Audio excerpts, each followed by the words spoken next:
है कैसे डिसाइड होगी, मतलब उनका प्लस एंड माइनस कैसे डिसाइड होगा। थर्ड पॉइंट पे चलते हैं अभी हम लोग। इफ वी मूव, अभी ईएमएफ के लिए हमें पता करना है कैसे पॉजिटिव कौन सी नेगेटिव है ना। तो now if we move from negative to positive terminal, हम बैटरी के अंदर होते हुए, जैसे यहाँ पर देखो,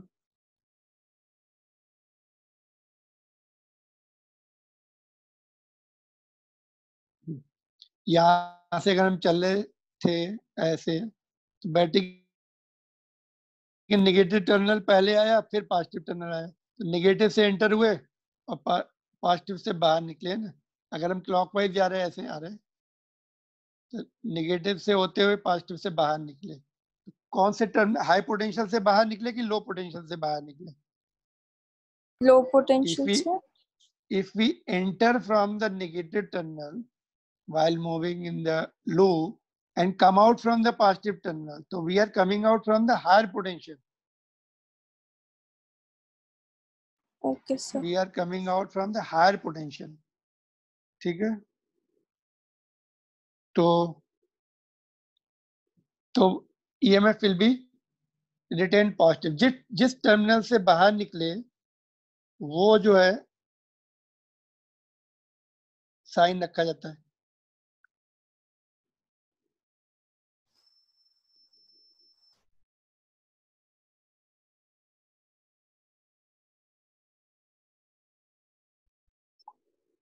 जस्ट मिनट,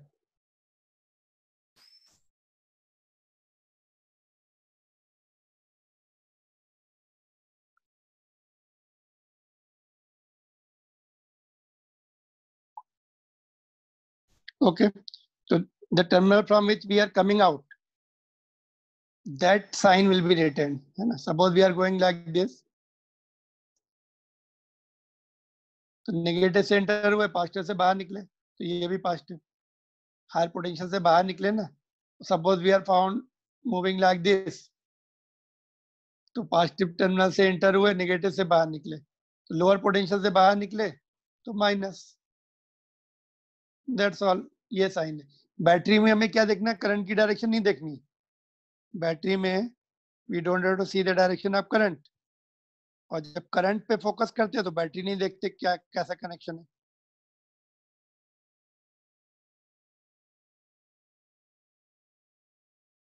ऑलराइट, तो ये पॉइंट्स तुम्हें बहुत अच्छी तरीके से याद रखने हैं। इसके अलावा न्यूमेरिकल में जो मिस्टेक्स होती हैं, that points I am telling you, क्या क्या मिस्टेक करते हो न्यूमेरिकल में। देखो, तो ये तुम्हें अगर नोट करने थे या इसको देखना था एक साथ, this is the sign convention, you have to remember always.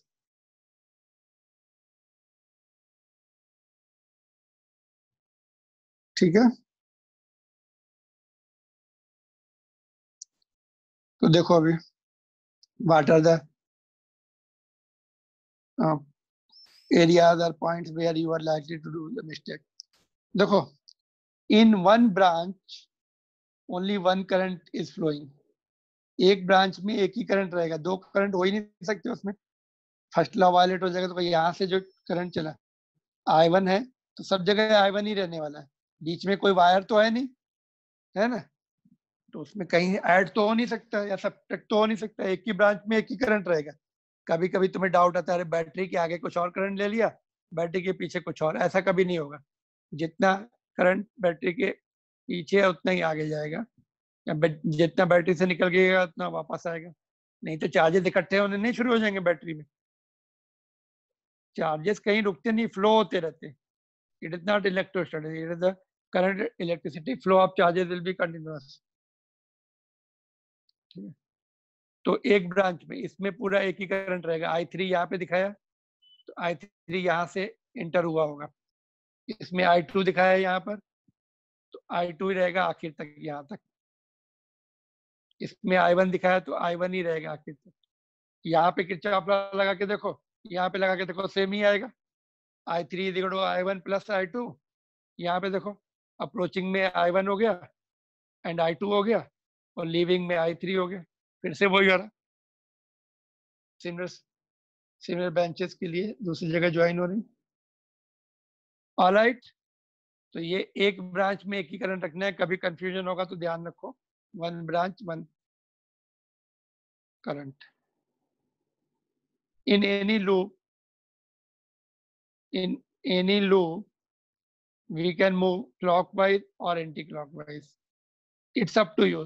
तुम क्लॉकवाइज जा सकते हो, एंटी क्लॉकवाइज जा सकते हो, क्योंकि राइट साइड में तो 0 है, तो equation is not going to be change, वो इक्वेशन वही रहने वाली है। ठीक है, साइन इंटरचेंज हो जाएंगे तो कोई फर्क नहीं पड़ता, इक्वेशन चेंज नहीं होती वो। You it's up to you, you go anti clockwise. Clockwise को हम CW लिखेंगे, एंटी क्लॉकवाइज को ACW लिखेंगे शॉर्ट में। तो this is up to you which direction you want to select.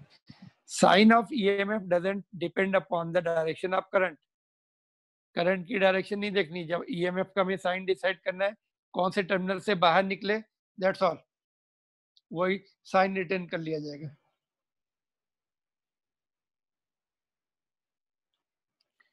और यूज फर्स्ट लॉ फर्स्ट। कभी कभी ऐसा होता है इक्वेशन ही नहीं सॉल्व हो पाती, फर्स्ट लॉ अगर हमने नहीं लिखा है ना, 3 इक्वेशन बनाते 3 करंट निकालने पड़ते हैं हमें, तो सॉल्व नहीं हो पाती है ना। तो फर्स्ट लॉ लिखना बहुत जरूरी, फर्स्ट लॉ की इक्वेशन लिखना जरूरी है। एक इक्वेशन वो ले लो, दूसरी इक्वेशन ले सकते दो, कोई सॉल्व कर सकते 3 इक्वेशन, है ना। तो that is how it will be tackled. तो using Kirchhoff law for the loop, okay. तो ये लूप के लिए एनसीईआरटी बुक का जो लूप है उसके लिए हम लगाते हैं। ये लूप दिया हुआ है तुम्हारे, सॉल्व दिया, इसके लिए इक्वेशन लिखिए, हम भी इसी के लिए लिखते हैं। तो फर्स्ट लॉ लिखते हैं एट ए, लिखो at junction A right the first law. तुम भी लिखो, मैं भी इधर लिख रहा हूँ, फिर मैच करते हैं क्या। Using first law at junction A, current approaching is I3 is equal to current leaving, sum of the current leaving I1 plus नीचे कितने जा रहा है I2। ठीक है, तो करंट अप्रोचिंग एक ही ब्रांच है यहाँ पर, सॉरी अप्रोचिंग के लिए एक ही ब्रांच से आ रहा है, तो ये I3 हो गया, which is equal to current going away I1 plus I2। तो ये सिंपल था।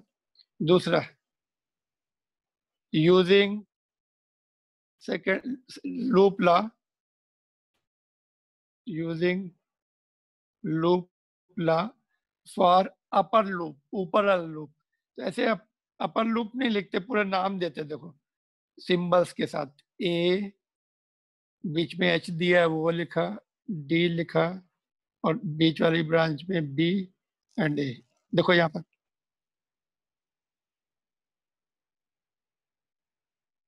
ये वाला सिंबल देखो, AHD और ये BA। तो इनके नाम दे दो, अगर टाइम कम है तो अपर लूप लिख दो, जल्दी से सॉल्व करना है। तो हम कैसे चलेंगे, हम लोग एंटी क्लॉकवाइज मूव करेंगे, एरो लगा दिया हमने, क्लॉकवाइज मूव करेंगे हम, ए से स्टार्ट करके ए पर वापस आएंगे। कैसे जाएंगे, क्लॉकवाइज। कैसे जाएंगे, clockwise. Good joining now Bhupesh. अब सारा सेकंड लॉ निकल गया, अभी ज्वाइन करे, तुम्हें आता है, किसने ज्वाइन किया, सरन्या और भूपेश। सर मैंने ज्वाइन किया। कौन, सर सरन्या। क्यों, अभी सेकंड लॉ पूरा निकल गया ना, क्यों इतना सर लेट बीच इमीडिएटली में बोला था। सर बीच में नेट डाउन हो गया था। दूसरा नेट खरीद लो तुम, अभी सॉरी तो सर। तुम्हारा नेट हमेशा डाउन हो जाता है ना। तो देखो सेकंड लॉ लगा रहे हैं हम लोग। सेकंड लॉ के लिए मैंने क्या बोला, जस्ट जल्दी से देखो इधर तुम,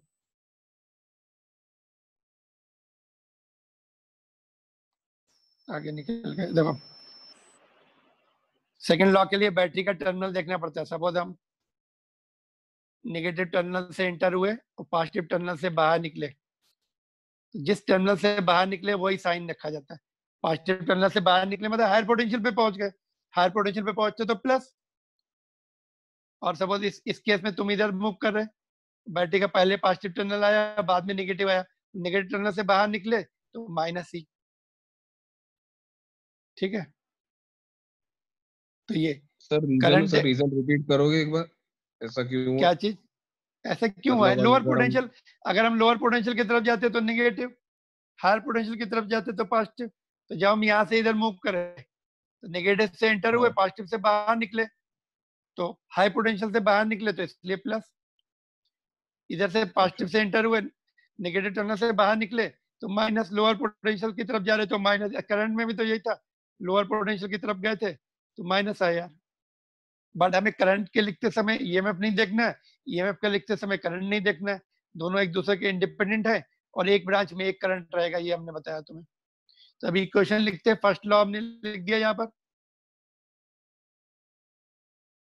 इस जंक्शन के लिए फर्स्ट लॉ लिखा था, current approaching is I3, current some of the current leaving is I1 plus I2। अभी सेकेंड, इस ऊपर वाले लूप के लिए ये, इसके लिए हम इक्वेशन लिखेंगे और क्लॉकवाइज मूव होते हुए, सभी लोग क्लॉकवाइज जाएंगे, एंटी क्लॉकवाइज का तुम घर में बैठ के चेक कर लेना, ठीक है। तो स्टार्ट करो ए से, अब मैं, तुम अपना अलग से लिखो सभी लोग, मैं भी बात लिख रहा हूँ, फिर मैच करेंगे, देखो सबका सही आ रहा है। Just write, I am giving you 1 minute, write, then I will write, then I will explain you, then you see your. यहाँ से स्टार्ट करते जाओ, यहाँ पे आई आर कुछ आएगा प्लस या माइनस, फिर यहाँ तक, यहाँ पे कुछ भी नहीं है, no drop will take place in potential, यहाँ पे पोटेंशियल डिफरेंस बोलेंगे, ड्रॉप बोलना ठीक नहीं है, कहीं पे बढ़ भी सकता है पोटेंशियल, तो पोटेंशियल डिफरेंस देखेंगे, यहाँ पे पोटेंशियल डिफरेंस होगा, यहाँ पे कुछ नहीं होगा, फिर बैटरी क्रॉस करेंगे, वहां पे पोटेंशियल डिफरेंस आता है, फिर यहाँ भी आएगा, यहाँ भी आएगा, 1 2 3 4 प्लेसेस में तुम्हें कुछ ना कुछ टर्म्स आएंगे। तो जस्ट राइट, मैं भी लिखता हूँ यहाँ पे, फिर अपना आंसर मैच करना, अपने आप लिखने की कोशिश करो, नहीं तो मिस्टेक होगी।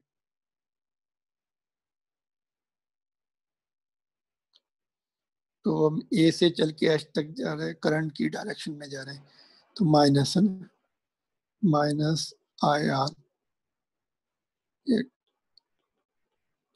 कौन सा करंट है अपर ब्रांच में, I1 है,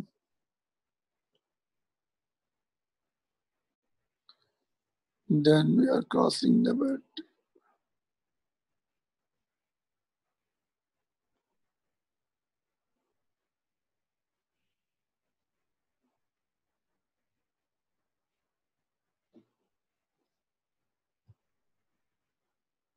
लिख ली तुम लोगों ने, देखो मैंने भी लिखी, अभी इसको मैं एक्सप्लेन कर रहा हूँ और मैच करते जाओ। देखो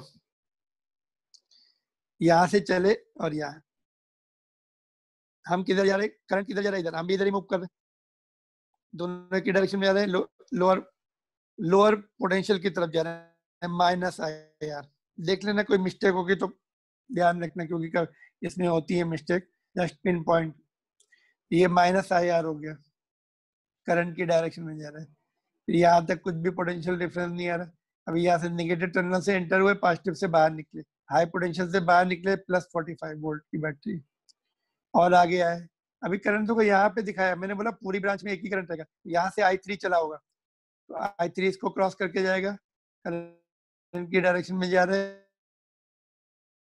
हम भी करंट की डायरेक्शन में जा रहे हैं, करंट भी इधर लेफ्ट में जा रहा है, तो माइनस I3 इंटू 1, और आगे आए I3 इंटू 40 माइनस, वो भी एनसीईआरटी बुक में दोनों ऐड करके लिख दिया उन्होंने, 41 कर दिया उसको।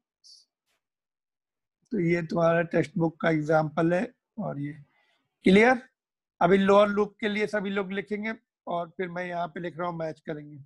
अच्छा मैंने लिखी हुई है पहले से, चलो लोअर लूप में क्या आएगा, देखो ये वाला A B D E और यहाँ पे पॉइंट F है और A, उसमें भी एंटी क्लॉक, हम लोग क्लॉकवाइज ही जाएंगे सभी में, देखो मैंने एरो लगा रखे क्लॉकवाइज, बुक में शायद एंटी क्लॉकवाइज गए, डजंट मैटर, हम लोग कंटिन्यू टू मूव क्लॉकवाइज।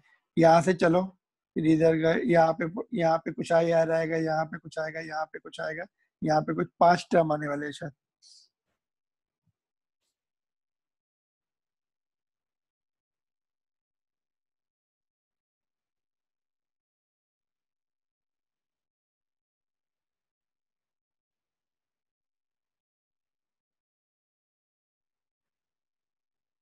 देखते फिर इसको, यहाँ से चले हम लोग, करंट के अगेंस्ट में जा रहे हैं, अभी करंट इधर लेफ्ट में आ रहा है, हम राइट में जा रहे हैं, हायर पोटेंशियल की तरफ जा रहे हैं, 40 इंटू I3, और आगे गए, इसमें भी वही सिचुएशन है, 1 इंटू I3, 1 ओम रेजिस्टेंस है, इस बैटरी को अपने क्रॉस किया, यहाँ पे माइनस टर्मिनल से बाहर निकले, इसलिए माइनस 45, नीचे आए, नीचे करंट देखना पड़ेगा। अच्छा करंट ऐसे आ रहा है, देखो I2 यहाँ भी लिखा देखो, करंट I2 ऊपर आएगा, हम नीचे आ रहे हैं, करंट के अगेंस्ट में रेजिस्टेंस कितना है 20, I2 into 20, और आगे आए इधर, यहाँ भी हम करंट के अगेंस्ट में ही जा रहे हैं, करंट ऐसे आ रहा है, हम ऐसे जा रहे हैं, प्लस 1 into I2, करंट नीचे वाली ब्रांच में I2 है, डिफरेंट ब्रांच में डिफरेंट करंट होते हैं, सेम करंट नहीं होंगे। ऑलराइट, तो ये आ गया, उसके बाद इधर आए, बैटरी के नेगेटिव टर्मिनल से बाहर निकल रहे, लोअर पोटेंशियल से बाहर निकल रहे, तो -80 इज इक्वल टू 0। तो ये इक्वेशन तुम्हारी लोअर लूप के लिए बन गई। इसमें कोई डिफिकल्टी है तो पूछो।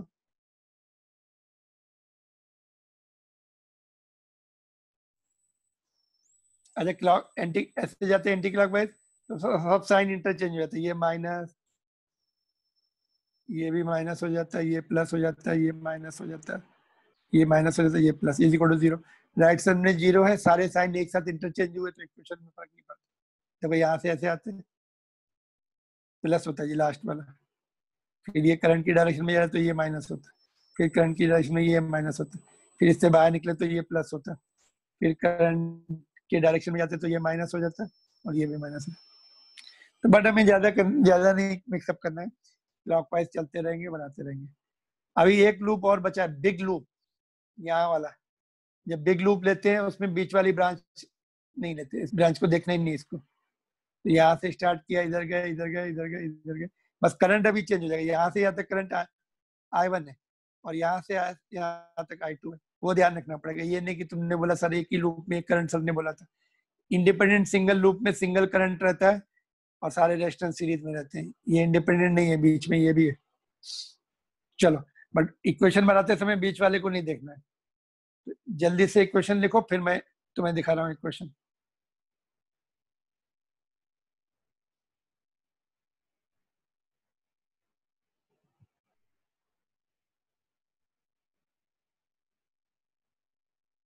Sir, हम्म, equation लिख- is -30 I1 plus hmm, 20 I2 plus I2 minus 80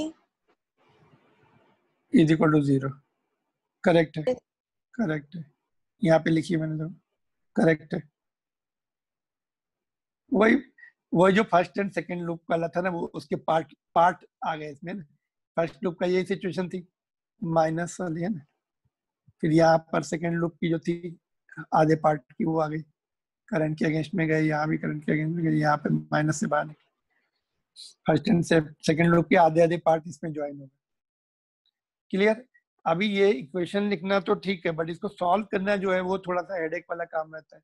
solve करके I1 I2 निकालने पड़ते हैं, तो वो तुम अपने कैसे भी मेथड फॉलो कर सकते हो, है ना। डिटरमिनेंट से भी अगर तुम्हें कंफर्टेबल है उससे निकालो, it's up to you. I1 I2 I3 कैसे निकाला जाता है, मतलब कैसे इक्वेशन सॉल्व करते हैं, that's up to you. Main equation बनाना सही है और उसको सॉल्विंग भी करेक्ट करना है, टाइम बाउंड में। इसमें और हम आगे देखते रहेंगे, अभी इक्वेशन यहाँ पे खत्म नहीं हो रही है। ये एग्जाम्पल लेते हैं एनसीईआरटी बुक का, इसके कॉम्पिटिशन में भी आता रहता है क्वेश्चन, तो इसको हम किरचॉफ लॉ से सॉल्व करेंगे। तो लेट्स सी, ये तुम्हारी बैटरी है 10 वोल्ट की नीचे लगी हुई, नेग्लिजिबल इंटरनल रेजिस्टेंस है connected across diagonally opposite corners of the cubical network. ये क्यूबिकल नेटवर्क है, इसमें 12 रेजिस्टेंस है, सारे आइडेंटिकल हैं। सारे आइडेंटिकल हैं तभी पॉसिबिलिटी है इसके सॉल्व होने की टाइम में, नहीं तो अनआइडेंटिकल है तो 1 घंटा लगेगा सॉल्व करने में। ठीक है, तो देखो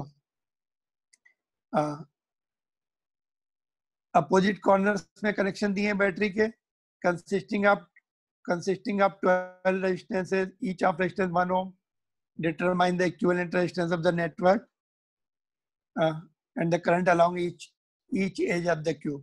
ये करंट निकालने हैं ये वाले। तो देखते हैं इसको हम Kirchhoff law and Ohm's law दोनों से मिला के सॉल्व करने वाले हैं। तो सबसे पहले तो इसका हम नेट रेजिस्टेंस R ले लेंगे। Let R net be the, R net ले लो, वही निकालना है हमें। Net resistance between point A and C dash. यहाँ पे देखो C डैश के साथ कनेक्टेड है। इफ यू सी यहाँ पे C डैश है, देखो नीचे C है, देखो। ठीक है, तो हमें C dash and A and A and C dash के बीच में रेजिस्टेंस आर नेट ले लिया। तो करंट तुम अपनी कन्वीनियंस ले सकते हो। इन्होंने 3i लिया है, 3i इसलिए है कि सिमेट्रिक कंडीशन है, i इसमें जाएगा, i इस वाले में जाएगा, तीनों में i डिस्ट्रीब्यूट हो जाएगा सिमेट्रिक कंडीशन की वजह से। फिर आगे जाके फिर से दो ब्रांचेस सिमेट्रिकली डिस्ट्रीब्यूट हो रही, इसमें i/2 हो जाएगा, इसमें भी i/2 हो जाएगा। 3i लिया, अगर i लेंगे तो फिर i/3 लेना पड़ेगा सब में, यहाँ पे i/6 लेना पड़ेगा, आंसर वही आएगा। तो 3i the current drawn from the cell using Kirchhoff law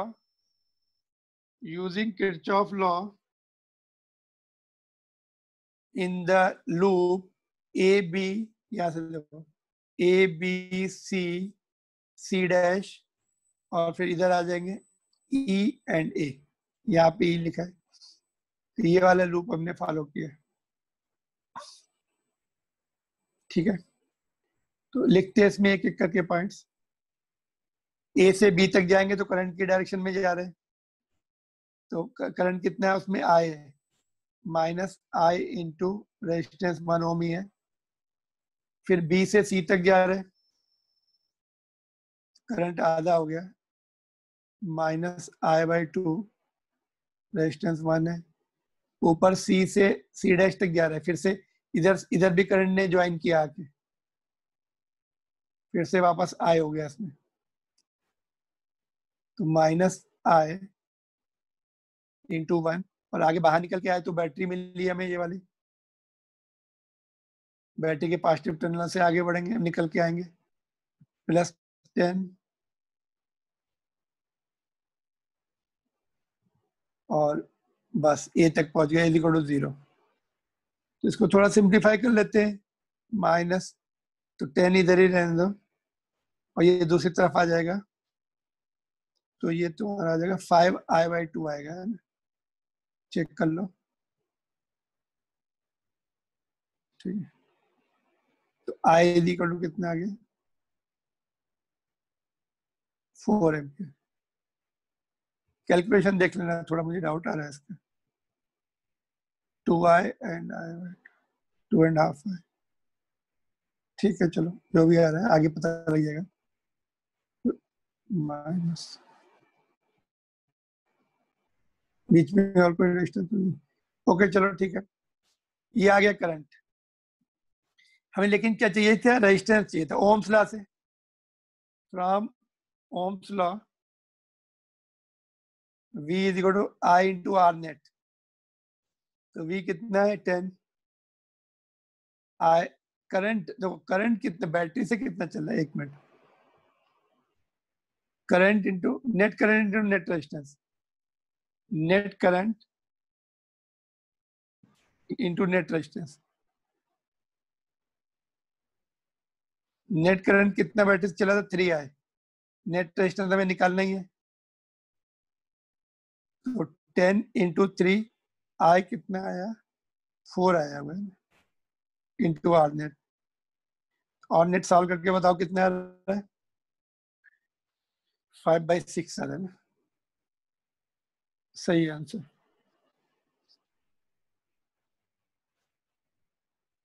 ठीक है,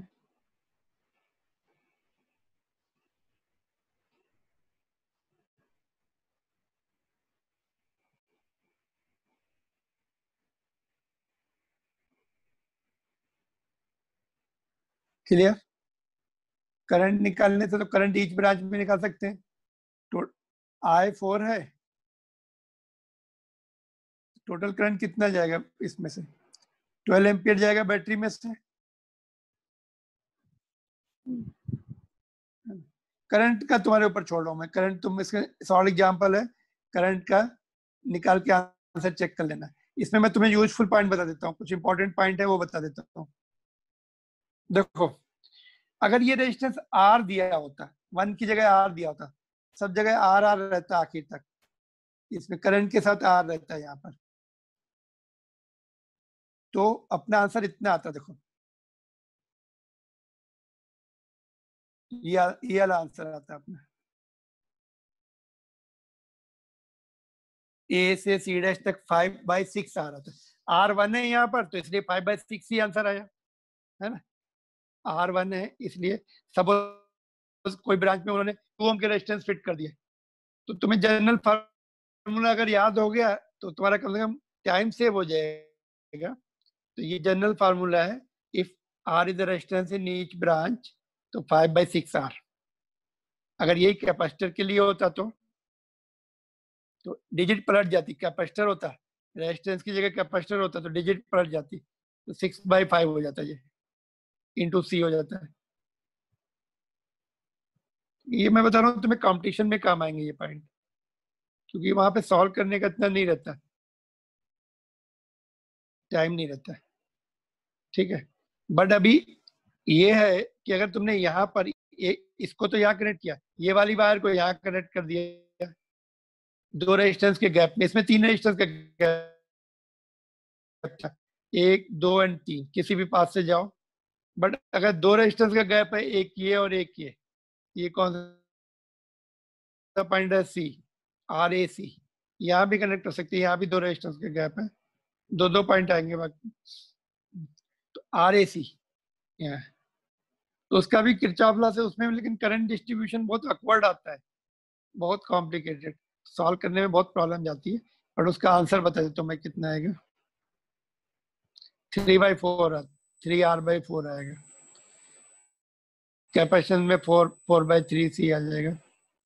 अपनी अपनी बुक में केवल यही है बस, दैट्स ऑल, ये नहीं है सब। 2 रेजिस्टेंस के गैप में लगाया तो 3R/4, और कैपेसिटेंस 4/3C, 4C/3, और बिल्कुल उसके साइड में लगा दिया, एक रेजिस्टेंस के क्रॉस लगा दिया बैटरी ऐसे, या इधर लगा दी, या इधर भी लगा सकते हैं, A एंड B पे ही लगा दी, तब 7/12 R आता है, और कैपेसिटेंस में पलट जाता है, ठीक है। तो ये रिजल्ट लिख के रखो, those who are going for competitive examination, उनके लिए यूजफुल है, सॉल्व करने का टाइम नहीं रहता। बट ये स्टैंडर्ड रिजल्ट है, कभी भी ऐसा नहीं होगा कि वो सभी ब्रांचेस में अलग अलग रेजिस्टेंस लगा दें, फिर पूरे पूरे उसमें एक ही क्वेश्चन सॉल्व कर पाओगे, उसकी भी गारंटी नहीं है कि वो सही आएगा। तो इसलिए ज्यादा पूछते नहीं इधर उधर के, डिफिकल्ट पार्ट इसमें यही पार्ट आएगा, ठीक है। एनसीईआरटी बुक का आया भी था बोर्ड एग्जामिनेशन में ये क्वेश्चन, थोड़ा चेंज कर सकते हैं इसी में, रेजिस्टेंस 1 ओम की जगह 2 ओम या 3 ओम या 4 ओम, बैटरी की वैल्यू चेंज कर सकते, बैटरी की वैल्यू पे तो डिपेंड ही नहीं करता है वो, 10 वोल्ट की बैटरी लगाओ या 20 वोल्ट की लगाओ। क्लियर, इसमें अनम्यूट करके पूछ लो, सॉल्यूशन दिखा दूं। ओके, वर्टिकल लोड करता हूँ, सब एक साथ नजर आएगा, देखो पूरा क्वेश्चन दिख रहा है अभी तुम्हें। करंट्स का कर लेना अपने आप, सॉल्व एग्जांपल है। Alright, Yes, sir.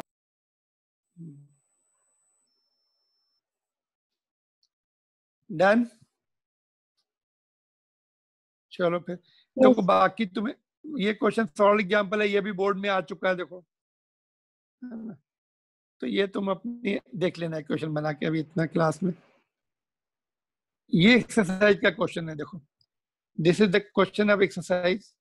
इसको मैं थोड़ा करा देता हूँ तुम्हें किरचॉफ लॉ से, बट तुम इसमें जस्ट केवल देखते जाओ, इसमें अपने आप जब तक करोगे नहीं तब तक होगा नहीं solve.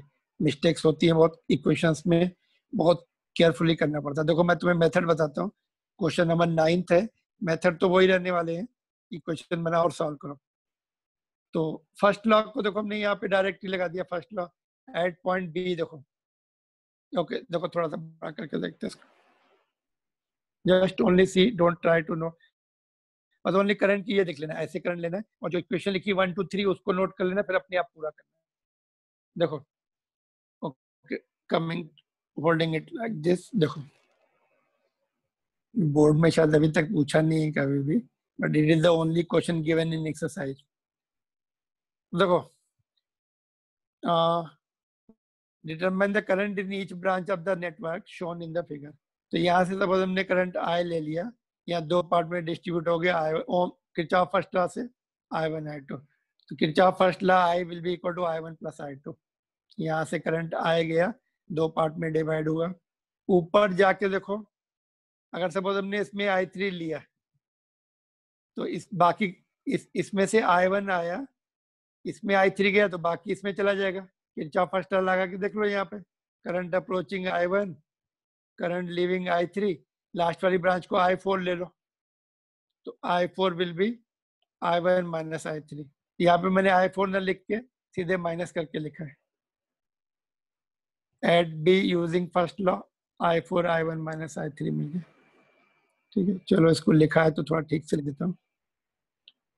Eight point B first law लगा रहे हैं, I1 is equal to I3 is equal to I1 is equal to I3 plus I4 ये वाली ब्रांच पे हमने I4 मेंशन नहीं किया, सीधा I1 माइनस I3 लिख दिया। ज्यादा वेरिएबल्स लाएंगे तो ज्यादा कॉम्प्लिकेशन। इसमें देखो, यहाँ से I2 आ रहा है, इसमें से I3 लिया हमने ऊपर से, दोनों मिलके इधर चले जाएंगे। किरचॉफ फर्स्ट लॉ से I2 प्लस I3 इस वाली ब्रांच में। अब बाकी फिर ये इसमें कितना होगा बोलो, इसमें दोनों, इसमें ऐड कर दो I1, ये वाले करंट ऐड कर दो, ये और ये दोनों मिला के तुम्हारा आ जाएगा I1 प्लस I2। जो हमने इधर लिया वही तो होगा, जो इस तरफ लिया है वो इधर से बाहर इधर से आएगा। ठीक है, ये तुम्हारी 10 वोल्ट की बैटरी दी है, ये 10 ओम दिया इधर भी। अच्छा, इसको व्हीटस्टोन बेस से क्यों नहीं, नेट रेजिस्टेंस निकाल सकते क्या डायरेक्ट? अच्छा, how much is the net resistance of the circuit, ये होमवर्क में रहेगा, ये पूछा नहीं है, बट ये तुम निकाल सकते हो थोड़ा कॉमन सेंस लगा के। नेट रेजिस्टेंस निकाल सकते क्या? व्हीटस्टोन बेस है क्या ये? ऑफ कोर्स व्हीटस्टोन बेस है, बट अनबैलेंस है। देखो इसका रेशो 10/5 इज इक्वल टू 2, ये 5/10 इज इक्वल टू 1/2, अनबैलेंस है। तो नेट रेजिस्टेंस निकालने में तुम्हें ये करंट निकालने ही पड़ेंगे, जो हमने करंट निकाले ना, ये नेट रेजिस्टेंस निकालने में काम आ जाएंगे हमें, तो वो पार्ट मैं तुम्हें दूंगा निकालने के लिए। चलो इक्वेशन लिखते हैं यहाँ पर। ये वाला लेफ्ट वाला ट्राइंगल लिया आपने, देखो तो करंट की डायरेक्शन क्लॉकवाइज ही जा रहे हैं हम सभी केसेस में। करंट की डायरेक्शन में गए -I1 इंटू 10, नीचे आए करंट की डायरेक्शन में आ रहे हैं -5 इंटू I3, और ये करंट के अगेंस्ट में जा रहा है, यहाँ ए तक पहुंचने के लिए करंट के अगेंस्ट में, तो ये प्लस हो गया 5 इंटू I2। तो हमने राइट साइड में 0 है तो माइनस से -2 से डिवाइड कर दिया यहाँ पर, तो ये +2 हो गया, और ये I2 वाला टर्म हमने यहाँ पे लिख दिया, नहीं -5 से डिवाइड किया ना, -5 से देखा तो ये 2 हो जाएगा, ये तुम्हारा 1 रह जाएगा यहाँ पर, और ये प्लस हो जाएगा, ये दोनों प्लस हो जाएंगे, ये वाला माइनस हो जाएगा। तो इक्वेशन को थोड़ा हमने I1 वाला टर्म प्लस में लिखने की कोशिश की और 5 से डिवाइड भी कर दिया, तो ये पहली इक्वेशन हो गई। दूसरी ये वाली, B से C तक आए तो करंट की डायरेक्शन में जा रहे तो माइनस आ गया, इसमें करंट के अगेंस्ट में आए तो प्लस आ जाएगा, इसमें करंट के अगेंस्ट में गए तो यहाँ भी प्लस आ जाएगा। तो ये सॉल्व किया, सिंप्लीफाई किया यहाँ पे, तो ये वाली इक्वेशन आ गई। ये इक्वेशन लिख सकते हो तुम, करंट डिस्ट्रीब्यूशन लिख लो, लूप 1 में और लूप 2 में इक्वेशन लिख लो।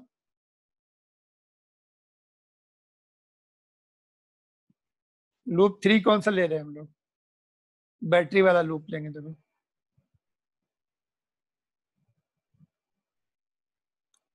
ये वाला, ए से इधर आए, डी पर आए, फिर सी पर गए, फिर ई पर आए और फिर ए पर आए। ठीक है, ऑलराइट। तो इसमें लिखो, फिर यहाँ से करंट की डायरेक्शन में गए तो माइनस, फिर करंट की डायरेक्शन में गए तभी माइनस, इसमें आए यहाँ पर बैटरी के पॉजिटिव टर्मिनल से निकले 10, इधर करंट की डायरेक्शन में गए, करंट ऊपर ही जा रहा था तो माइनस। तो इसको सिंप्लीफाई किया तो ये थर्ड इक्वेशन आ गई।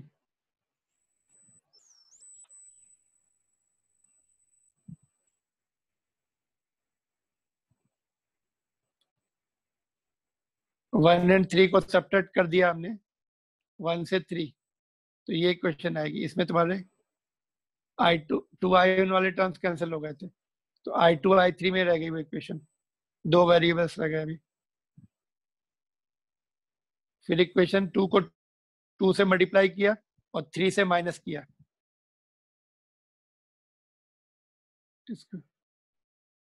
तो माइनस करने पर ये भी I2 I3 में ट्रांसफर आ जाएंगे। फिफ्थ इक्वेशन आ जाएगी, देखो